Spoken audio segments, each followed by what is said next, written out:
दर्शाया गया है, इसका रीजन क्या हो सकता है, what is the most appropriate reason for it, कि ये जो क्लासरूम में डीवैल्यूएशन है, यानी किसी को अंडर एस्टिमेट किया गया है पूरे जेंडर को ही, है ना, उसका रीजन ढूंढना है यहाँ पे कि लड़कियां गणित में कमजोर होती हैं, ऐसा बहुत जगह पे माना जाता है, उसका रीजन क्या है। Poor performance of girls in mathematics is due to the fear of mathematics prevalent in them, यानी लड़कियों का गणित में खराब प्रदर्शन उनमें व्याप्त गणित के डर के कारण है, यानी उनमें मैथमेटिक्स का डर बैठा हुआ है, इसलिए वो ये करती हैं। तो जरूरी नहीं है मैथमेटिक्स का डर बैठा हुआ, लड़कों में भी हो सकता है, वो तो मैथ्स में कमजोर कोई भी हो सकता है।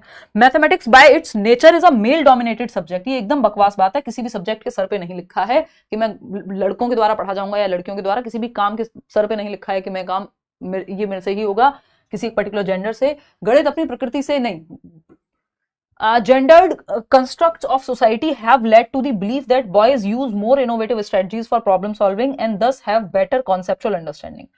समाज की लिंग आधारित संरचनाओं ने इस विश्वास को जन्म दिया है कि लड़के समस्या समाधान के लिए अधिक नवीन रणनीतियों का उपयोग करते हैं और इस प्रकार उनकी वैचारिक समझ बेहतर होती है, कि लड़के प्रॉब्लम सॉल्विंग बेहतर कर पाएंगे, और ऐसा समाज ने मान लिया है, और लड़कियां नहीं कर पाएंगी, तो ये जेंडर से जोड़ दिया है सब्जेक्ट को, इसलिए ऐसा माना जाता है।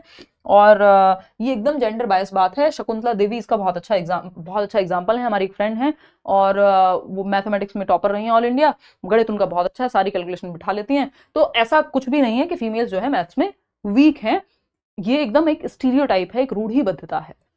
The mathematical abilities in boys are innate, ये कहना एकदम गलत होगा कि लड़कों में इनेट है मैथमेटिकल एबिलिटी, तो ये third option is the right answer, ये एकदम बकवास बात है, ये ऐसा बिलीफ बनाया गया समाज के द्वारा जेंडर के प्रति।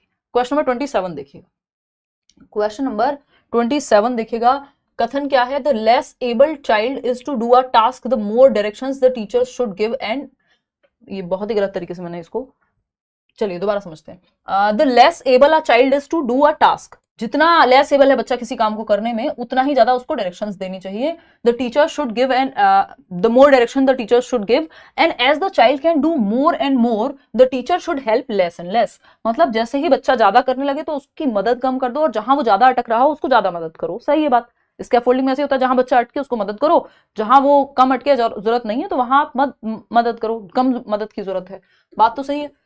रीजन क्या है इसका, intelligence can not be accurately measured by calculating IQ. अब बात चल रही थी रामायण की, ये महाभारत पे चले गए हैं, ये कह रहे हैं कि इंटेलिजेंस को आप एक्यूरेटली मेजर नहीं कर सकते सिर्फ आईक्यू कैलकुलेट करके, जो बात अपने आप में सही है, बट ये बात इस ए के साथ जा नहीं रही है, ठीक है ना, मतलब कि आईक्यू की गणना करके बुद्धिमत्ता को सटीक रूप से नहीं मापा जा सकता, मतलब आप इंटेलिजेंस को ठीक से कैलकुलेट नहीं कर सकते आईक्यू के द्वारा। आईक्यू इंटेलिजेंस को मापने का एक तरीका है, बट एकमात्र तरीका नहीं है, और बहुत सारे लोग आईक्यू को क्रिटिसाइज करते हैं, आलोचना करते हैं। आईक्यू कुछ ही एस्पेक्ट्स में एक तरह से आपकी बुद्धि को माप रहा है, जैसे आपकी reasoning ability, logical ability, analytical abilities, लेकिन बुद्धि उससे कहीं ज्यादा है, और इसमें कई बार कल्चर बायस भी पाया जाता है ना, तो जो लोग मैथ्स वगैरह में अच्छे उनका आईक्यू स्कोर बेहतर आ जाएगा, ठीक। तो ये जो कहानी है ये एकदम सही है, ये एकदम सही है ये कहानी, लेकिन ये इसके बारे में सही नहीं है, ये रीजन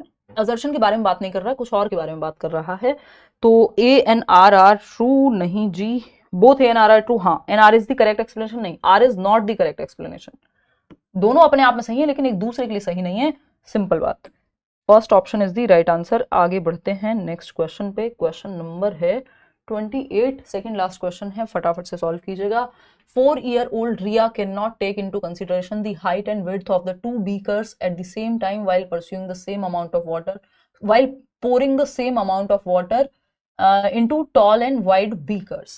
यानी दो बीकर रखे हुए हैं, है ना, दो बर्तन है बेसिकली, एक चौड़ा बर्तन है एक लंबा बर्तन है, तो वो जब लंबे बर्तन से चौड़े बर्तन में पानी डाल रही है तो उसको वो हाइट और विड्थ दोनों नहीं देख पा रही है, यानी उसको लग रहा है या तो चौड़ा बर्तन है तो इसमें पानी ज्यादा आ रहा होगा, और पतला बर्तन है तो इसमें पानी कम आ रहा होगा, या पतले बर्तन में ज्यादा होगा क्योंकि उसकी हाइट ज्यादा है, वो उसकी विड्थ पे ध्यान नहीं है, यानी एक ही पहलू पे ध्यान दे रही है, यानी कंजर्वेशन नहीं हुआ है, ठीक। तो ऐसा हो सकता है, 4 साल की बच्ची है तो बिल्कुल पॉसिबल है, क्योंकि 7 से 11 में आता है कंजर्वेशन, ठीक। रीजन क्या है, Riya is at pre operational stage of cognitive development as per Jean पियाजे, हाँ 7 से 11 में आ जाता है कंजर्वेशन, लेकिन 4 साल की है, तो 4 साल कहां पे आएगा, 2 से 7 वर्ष प्री ऑपरेशनल स्टेज के अंदर ही आएगा ना, 4 साल, तो दोनों ही बातें सही है, हाँ इस स्टेज में नहीं आएगा कंजर्वेशन, तो फर्स्ट ऑप्शन सही हो गया। सेकंड लास्ट क्वेश्चन पे चलते हैं, क्वेश्चन नंबर 29 देखिएगा। क्या कहता है assertion, फटाफट से समझेंगे।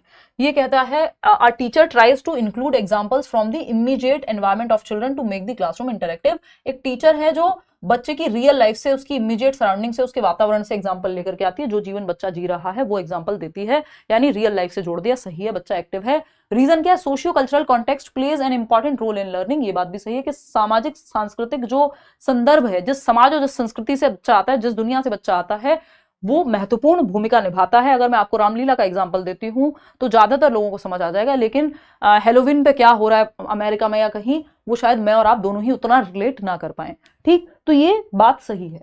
Both A and R are true and R is the correct explanation of A. सही है बात। आगे बढ़ेंगे, क्वेश्चन नंबर 30 देखिएगा, आखिरी सवाल है आज का, और जवाब दीजिएगा पोल में। असर्शन क्या है, कथन क्या है? Sensitive period represents a specific time when children are particularly susceptible to certain kinds of stimuli in their environment. यानी संवेदनशील काल, यानी सेंसिटिव पीरियड, ये सेंसिटिव अवधि या संवेदनशील अवधि एक विशेष समय को दर्शाती है, यानी कि इंपॉर्टेंट पीरियड है ना, स्पेसिफिक टाइम है कि इससे इस टाइम से इस टाइम के दौरान, जैसे हम अर्ली चाइल्डहुड की बात करते हैं तो सेंसिटिव है लैंग्वेज डेवलपमेंट के लिए। 2 से 6 वर्ष का समय, ये स्पेसिफिक टाइम है, विशिष्ट समय है 2 से 6 वर्ष, भाषा के लिए महत्वपूर्ण काल है ना। तो सेंसिटिव पीरियड हो गया, इसको क्रिटिकल पीरियड भी कह सकते हैं। दर्शाती है जब बच्चे अपने वातावरण में निश्चित प्रकार की उत्तेजनाओं के प्रति विशेष रूप से अति संवेदनशील होते हैं, यानी इस समय पे, जिस समय वो संवेदनशील हैं, अगर सही एनवायरनमेंट मिले तो वो बहुत तेजी से किसी चीज को सीख लेंगे। उनके आसपास अगर सही भाषा का वातावरण होगा तो बहुत तेजी से भाषा विकास उनका होगा। ये बात एकदम सही है, इसलिए इसको क्रिटिकल या इंपॉर्टेंट पीरियड भी कहते हैं।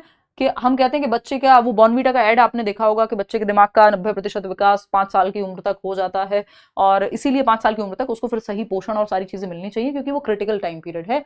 तो वो इस जो पोषण है या जो सही एनवायरनमेंट है दिमाग को लेकर के, वो स्टिमुलाई का काम करेगा, उत्तेजक का काम करेगा, जिसकी वजह से सही विकास उस समय पे हो पाएगा। तो एक क्रिटिकल पीरियड या सेंसिटिव पीरियड या इंपॉर्टेंट पीरियड होता है जिसमें बहुत तेजी से किसी भी एक एस्पेक्ट में बच्चे का विकास होगा। क्रिटिकल पीरियड अलग अलग चीजों के लिए अलग अलग हो सकता है, जैसे अर्ली चाइल्डहुड सोशलाइजेशन, सामाजिकरण के लिए भी बहुत महत्वपूर्ण है, लैंग्वेज डेवलपमेंट के लिए भी बहुत महत्वपूर्ण है, आपके शारीरिक विकास के लिए भी बहुत महत्वपूर्ण है, यानी फिजिकल डेवलपमेंट के लिए। रीजन क्या है इसका?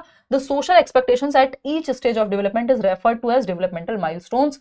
हाँ, ये बात सही है कि जो सामाजिक आकांक्षाएं होती हैं कि इस उम्र के बच्चे को शादी कर लेनी चाहिए, इस उम्र के बच्चे को मैथमेटिक्स का ये वाला क्वेश्चन सॉल्व कर देना चाहिए, अब तक तो पहाड़े याद हो जाने चाहिए थे, यानी टेबल्स, ये सब सोशल एक्सपेक्टेशंस हैं जो समाज आपसे करता है, इनको डेवलपमेंटल टास्क भी कहते हैं।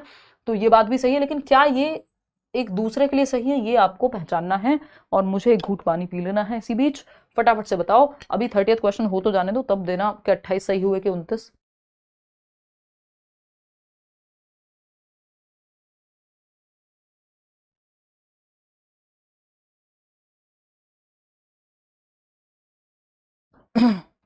देखिए, ओ गॉड, चले देखिए, तो अगर हम देख रहे थे यहाँ पे, ये बात थी कि सेंसिटिव पीरियड वो स्पेसिफिक टाइम है, वो टाइम पीरियड है, वो विंडो है जहां पे कोई एक चीज बच्चा बहुत तेजी से सीख पाएगा यदि सही एनवायरनमेंट मिले। ट्रू है, ये बात एकदम सत्य है। रीजन क्या दिया इसका? कि सोशल एक्सपेक्टेशंस होती हैं हर एक स्टेज की अपनी, और जहां पे डेवलपमेंटल माइलस्टोन्स इन सोशल एक्सपेक्टेशंस को कहा जाता है। लेकिन ये सोशल एक्सपेक्टेशन नहीं है सिर्फ, ये आपकी बायोलॉजिकली और बाकी एस्पेक्ट में डेवलपमेंटल तरीके से भी देखें तो सेंसिटिव पीरियड होता है। तो ये सिर्फ सामाजिक आकांक्षाएं नहीं है। ठीक, तो ये दो अलग बातें चल रही हैं। तो both A and R are true, हाँ ए भी सही है, आर भी ट्रू है, बट आर करेक्ट एक्सप्लेनेशन नहीं है। डेवलपमेंटल टास्क, सेंसिटिव पीरियड, दो अलग बातें हो रही हैं। 4th option is the right answer over here. Out of 30 questions कितने आपने ठीक किए वो आप बताइएगा। सेशन पसंद आया हो तो लाइक शेयर सब्सक्राइब आप कर लीजिएगा। डेली हम 9 बजे मिल रहे हैं, मंडे टू फ्राइडे, है ना। इन बिटवीन एक आध छुट्टी हो जाती है तो वो आपको पहले ही बता दिया जाएगा। टेलीग्राम चैनल पे इसका PDF मिल जाएगा, लेट्स लर्न स्क्वाड। और बैचेस में जो लोग एनरोल करना चाहते हैं कर सकते हैं, वो बिल्कुल एनरोल करें। एक जगह पे ही सारी चीज़ें आपको मिल जाएंगी। करियर विल ऐप डाउनलोड करके लिंक आपको डिस्क्रिप्शन बॉक्स में मिल जाएगा। बाकी अपने साथ बने रहें, बढ़िया से तैयारी कीजिए, ज़्यादा टाइम बचा नहीं है पेपर में, है ना। आउट ऑफ, मैं भी पूरी कोशिश कर रही हूँ कि यूट्यूब पे भी एक्टिव रह पाऊँ। बैचेस में तो हम लोग कर ही रहे हैं डिस्कशन। आउट ऑफ 30 क्वेश्चन कितने आपके ठीक हुए वो आप कॉमेंट्स में बता दीजिएगा। धन्यवाद, कल मिलते हैं 9 बजे।